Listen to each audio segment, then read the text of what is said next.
Karoline Leavitt, the youngest White House press secretary in history, had faced controversy before, but nothing like this.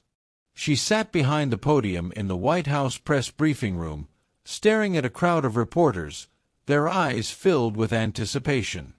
The questions today weren't just about policy or governance. They were about her, about the lawsuit that had sent shockwaves through Washington. An $800 million defamation lawsuit, filed by one of the country's most influential media conglomerates, had put Karoline in the eye of the storm. The suit accused her of using her platform to discredit and defame a prominent news organization, one that had spent years attacking her administration with relentless scrutiny. It wasn't just about legal battles.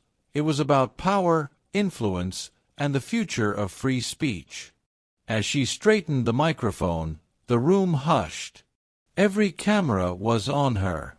Every microphone was waiting. The moment had arrived. The lawsuit had been announced just 72 hours earlier, and in that short span, it had already dominated headlines across the country. CNN, Karoline Leavitt's War on the Press, legal experts weigh in. Fox News, First Amendment at risk? White House faces historic lawsuit. MSNBC, did Leavitt cross the line? $800 million lawsuit raises questions.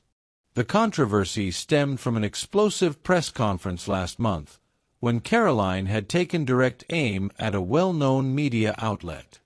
During a heated exchange with reporters, she had called out deceptive narratives and blatant misinformation spread by certain networks, naming names and citing examples. Her remarks had been blistering, precise, and unapologetic. But the media giant in question had seen it as an attack on their credibility, one that, they claimed, had cost them millions in revenue and public trust. Now, they wanted retribution. The lawsuit accused Karoline of intentionally spreading false statements, damaging the network's reputation, and wielding her position inappropriately to influence public perception. Washington was in an uproar. Some saw it as a direct assault on Karoline's free speech, a calculated move to silence one of the administration's most outspoken defenders. Others believed it was a necessary step, a line that Karoline had finally crossed after months of back and forth with the media. But for Karoline, this wasn't about who was right and who was wrong. It was about something much bigger. Behind the scenes at the White House. Inside the White House, tensions were running high. Senior advisors debated their next move. The legal team was split. Some urged settlement, while others insisted that fighting back was the only option. Karoline, however, had already made up her mind. She wasn't about to back down. She met with her closest confidants, Mark Dawson, her senior communications advisor, and Elliot Reeves, a top White House legal strategist, inside the West Wing. Mark was pacing, rubbing his temples. Karoline, this lawsuit isn't just about you. It's about the administration. About the entire press operation. If we lose this, it sets a dangerous precedent.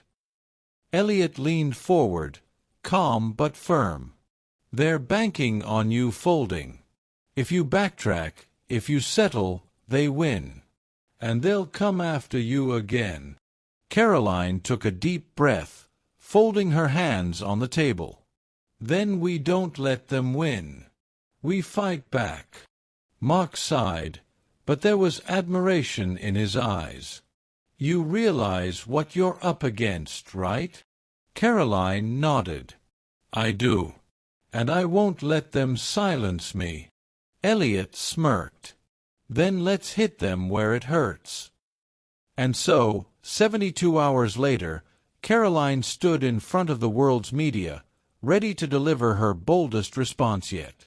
As the reporters fired questions, she held up a thick stack of documents, evidence compiled by her team, showing instances where the very media organization suing her had engaged in misleading reporting, retractions, and contradictions. She took a deep breath and spoke. This lawsuit isn't about protecting the truth, it's about silencing those who expose it. A murmur ran through the press. I have here a collection of public records, retractions, and legal complaints filed against this very network. If we're talking about misinformation, let's be honest about who has misled the American people. The reporters exchanged glances. She wasn't just defending herself, she was going on the offensive. They claim I cost them credibility. I would argue that they lost it all on their own. She let that statement hang in the air. For the first time, Jonathan Reed, the same journalist who had once tried to corner her, hesitated before asking his next question. He knew she was winning the moment. Karoline continued, I stand by everything I said. And if this lawsuit is meant to intimidate me, let me be clear, it will not work. The room was silent. Then, a single round of applause broke out from one of the back rows, followed by another, and another. Before long, reporters, some of whom had been skeptical of her before, were clapping. It wasn't just about Karoline anymore. It was about the precedent, about free speech, about the power of the media and the responsibility it carried. She had just turned the tables, and the fight was far from over. The tension in Washington was at an all-time high. Karoline Leavitt's explosive press conference had turned the tide in ways no one had predicted. For the past 72 hours, the lawsuit against her had dominated every major news cycle. But after her fearless response, the narrative had begun to shift. Instead of being on the defensive, Karoline had flipped the script, challenging the credibility of the very media giant that had filed the $800 million lawsuit. Now, both sides were at war. The press room had barely emptied when news anchors and analysts were already dissecting Karoline's response. CNN, Karoline Leavitt goes on the offensive, but is she in over her head? Fox News, White House press secretary destroys media giant's case. Will the lawsuit survive? MSNBC, the $800 million battle. Who really has the facts? Across social media, clips of Karoline holding up the documents of media retractions and false reports went viral. Her words, calm, sharp, and precise, were now being quoted everywhere. If they lost credibility, they lost it on their own. This lawsuit isn't about the truth. It's about silencing those who expose it. I stand by everything I said. If they think intimidation will work, they're wrong. Supporters hailed her as one of the boldest voices in Washington, while critics scrambled to find a way to counter her argument. Meanwhile, inside the headquarters of the media conglomerate suing her, executives were furious. Their plan had backfired. Instead of painting Karoline as reckless, the lawsuit had turned her into a national symbol of defiance against media manipulation.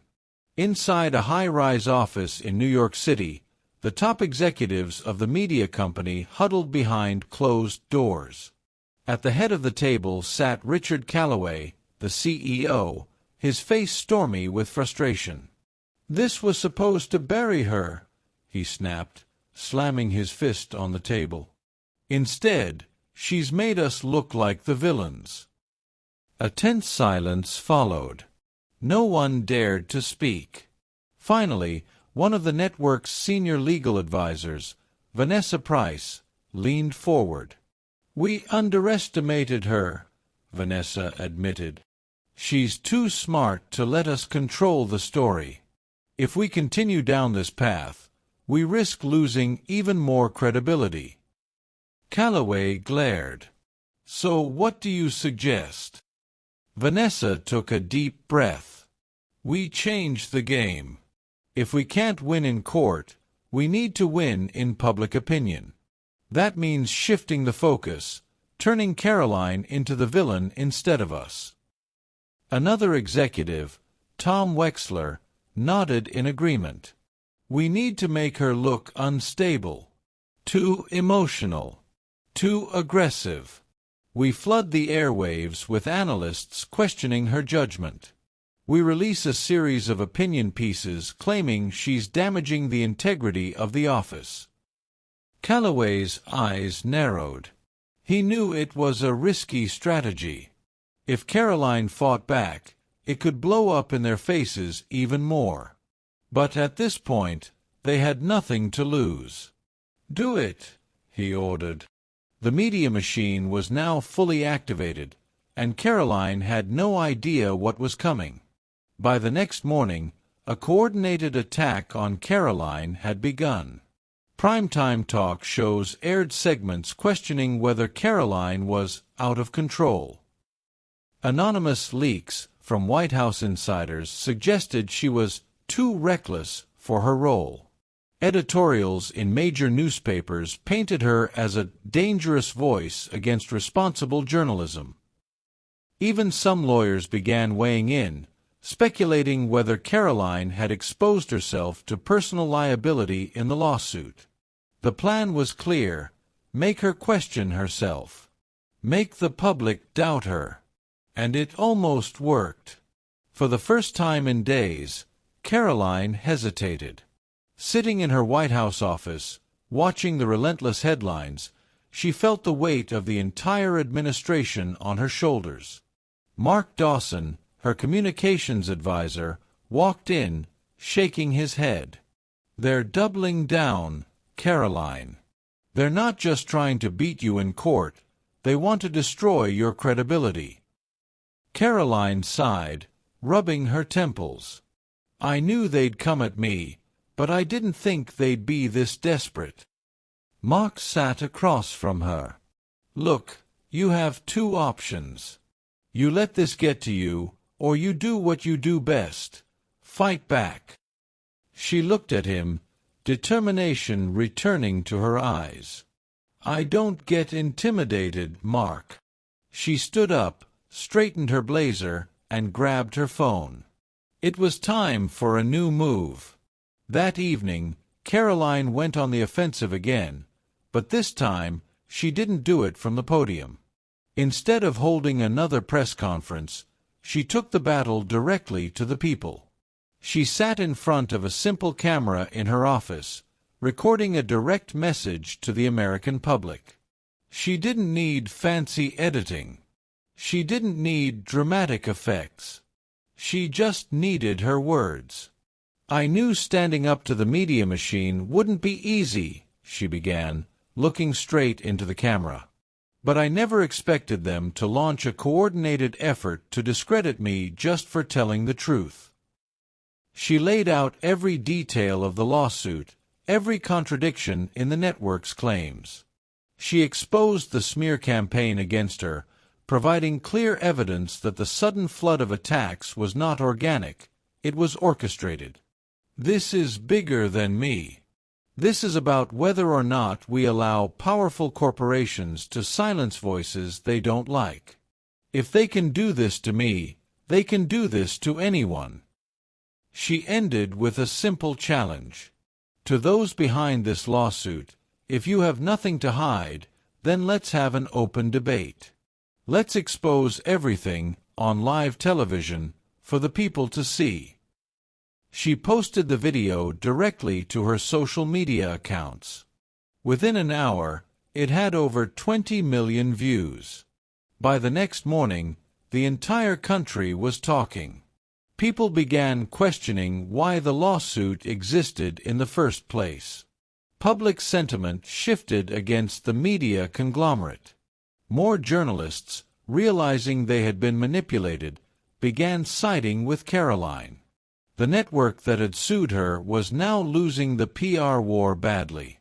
Inside their headquarters, Richard Calloway watched the public reaction in horror. Their attempt to destroy Karoline had backfired again. And the lawsuit was now falling apart. The walls were closing in on the media conglomerate that had filed the $800 million lawsuit against Karoline Leavitt. What was meant to be a power play to silence her had backfired spectacularly. Instead of damaging her credibility, the lawsuit had made Karoline a national figure in the fight for free speech. Her viral video had exposed the truth, the coordinated effort to discredit her, the manipulation of public opinion, and the hypocrisy of the very media outlet claiming to be a victim. Now, the public was demanding answers. And the lawsuit? It was hanging by a thread. Inside the boardroom of the media conglomerate's headquarters, panic was setting in. CEO Richard Callaway paced the room, his face red with frustration as his legal team scrambled to salvage what was left of their case. "This was supposed to control the narrative," he snapped. "Now she's turned it into a war against us." One of the senior attorneys, Vanessa Price, took a deep breath before speaking. "We're losing in the court of public opinion. If this lawsuit goes to trial, we'll be forced to disclose internal communications, and based on what's already out there, that could be catastrophic." Richard stopped pacing. His eyes darkened. "What are you saying?" Vanessa hesitated. "I'm saying, we drop the lawsuit. Quietly. We find a way to make it disappear before it destroys us." Silence filled the room. For weeks, they had poured resources into destroying Karoline Leavitt. Now, they were about to admit defeat. But there was no other choice. With each passing day, more journalists were distancing themselves from the network. Even prominent media figures who had once criticized Karoline were now questioning the lawsuit's legitimacy. Worse still, leaks from inside the network had begun surfacing, emails, internal memos, and behind-the-scenes conversations that proved the lawsuit was more about silencing dissent than seeking justice. It was over. Richard gritted his teeth, his pride fighting against reality. But he knew what had to be done. "Fine," he muttered. "Pull the plug. But make it look like we're doing it on our terms." The lawsuit that had sent shockwaves through Washington was about to be buried. The following morning, news broke that the lawsuit had been withdrawn. Official statement from the network: "After careful consideration, we have decided to focus on constructive dialogue rather than prolonged legal battles." Media analysts' reaction: "A major embarrassment for the network. This is a clear admission of defeat." Karoline's response? Silence. She didn't gloat. She didn't celebrate. She just moved forward. But behind closed doors, her team was buzzing with excitement. "They blinked first," Mark Dawson, her senior advisor, said with a smirk. "You won." Karoline shook her head. "No, the American people won. This was never about me." She had set a precedent. The lawsuit may have disappeared, but its impact remained. No longer could powerful corporations file lawsuits to silence public figures without scrutiny. No longer could media giants weaponize their influence without consequences. This battle had sent a message that Karoline Leavitt had refused to be silenced. With the lawsuit dropped, Karoline's influence only grew. Her approval ratings soared, even among those who didn't always agree with her politics. Independent journalists rallied behind her, recognizing her stand as a victory for truth over suppression. Politicians across the aisle took notice, realizing that public figures could no longer be bullied into silence. As for the media conglomerate, viewership declined. Advertisers distanced themselves. Internal shakeups led to executive resignations. Their reputation was in ruins. And Karoline, she walked away stronger than ever. One battle had ended, but her fight for the truth was just beginning.